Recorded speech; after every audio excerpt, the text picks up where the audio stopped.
સૂફી સંતના જનાજામાં માનવ મેરામણ ઉમટ્યું।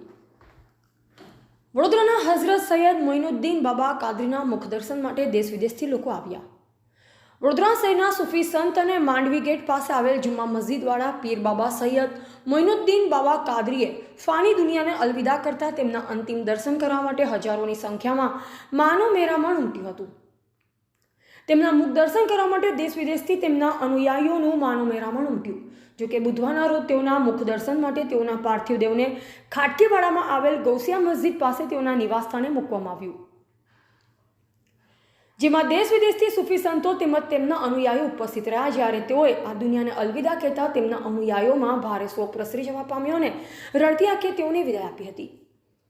જ્યારે તેઓની અંતિમ યાત્રાને લઈ શહેરમાં ઠેકઠેકાણે પોલીસનો ચુસ્ત બંદોબસ્ત ગોઠવી દેવામાં આવ્યો હતો। દર ગુરુવારે ખાનકાહ ભરાતી અને લોકોના દુઃખ દર્દ દૂર કરતા તેઓ નિસ્વાર્થ ભાવે લોકોને મદદ કરતા હતા।